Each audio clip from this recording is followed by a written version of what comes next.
তো finally guys আজকে কিন্তু রথযাত্রা, তাই কিন্তু বন্ধু আর আমি বেরিয়ে পড়লাম। আমাদের হচ্ছে বজরঙ্গী টিমের তরফ থেকে কিন্তু যাওয়া হবে রথযাত্রায়, তাই কিন্তু সকলে মিলে একসাথে এক টোটোতে করে উঠে কিন্তু বেরিয়ে পড়লাম দানগ্রামের উদ্দেশ্যে। আর সেখানে গিয়ে আমাদের বজরঙ্গী টিমের প্রত্যেক সদস্যদেরকে আর প্রত্যেক কার্যকর্তাদেরকে একটা করে কমলা ফিতা দেওয়া হলো কপালে বাঁধার জন্য। আর বাঁধতে না বাঁধতে এদিকে কিন্তু রথ বাইরে বেরিয়ে পড়েছে। আর এবার রথে কিন্তু প্রচুর পরিমাণে ভিড় ছিল গাইস। আর এবার কিন্তু বুঝতে পারছিলাম না যে বৃষ্টি হবে না বাট গাইস রথটা দেখতে কিন্তু খুব সুন্দর লাগছিল, আমার তো বেশ ভালো লাগছিল। তোমাদের কেমন লাগছিল তোমরাই কমেন্ট বক্সে বলো। আর এই রথটা হচ্ছে আমাদের হরিরামপুরের সর্বপ্রথম এবং সবার চেয়ে পুরনো রথ। এই রথযাত্রায় কিন্তু আমরা প্রত্যেক বছর আসি। আর তোমরা কারা কারা আসো আর কারা কারা এই ভিডিওটা দেখছো অবশ্যই কিন্তু কমেন্ট বক্সে একটা করে কমেন্ট করো। হজগুলো উঠছিল দেখতে বেশ ভালোই লাগছিল। হঠাৎ দেখে এই কাকু গাড়ির উপর থেকে যে কি দেখছিল। আর গাইস এদিকে দেখো ঠাকুরগুলো মনে হচ্ছিল তাকিয়ে দেখলে পরে হাসছে তারা। আমার এই দৃশ্যটা খুব সুন্দর লাগছিল।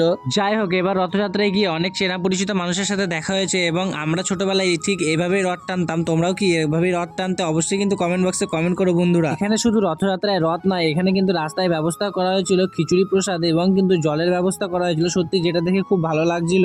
আর আমার এই ভিডিওটা তাদের কাছে শেয়ার করে দাও যারা বাড়ি থেকে বসে থেকে দেখছো, এবং এই ভিডিওতে যারা যারা ছিলে প্রত্যেকেই কিন্তু একটা করে কমেন্ট বক্সে কিন্তু কমেন্ট করবে। এদিকে শুধু আমরা নয়, আমাদের পাড়া থেকে কিন্তু প্রত্যেকেই প্রায় গিয়েছে, সবার সঙ্গেই প্রায় দেখা হয়েছে। আর এদিকে কিন্তু যারা যারা আমার ভিডিও দেখে তারাও কিন্তু আমার সঙ্গে দেখেছে এবং বন্ধু বান্ধবী প্রত্যেকের সাথে কিন্তু আমার দেখা হয়েছে। এরকম একটা উৎসবে ভালো লাগে যে একদিনের জন্য হলেও সবার সাথে দেখা যায়। কিন্তু গাইস এদিকে দেখো নাচার ক্রাউডটা একটু আলাদা। এদিকে বন্ধু হাঁটতে হাঁটতে পা ব্যথা হয়ে গেছে, তাই কিন্তু বন্ধু বাইকে বসে পড়ছে। এদিকে যে এই জেঠুটা কোথায় বাড়ি। যাই হোক গাইস, এই যে এই পুরো টিমটা হচ্ছে আমাদের বজরঙ্গীর টিম, আর এটা কিন্তু হরিরামপুরে বজরঙ্গী কার্যকর্তা হিসাবেই থাকছে।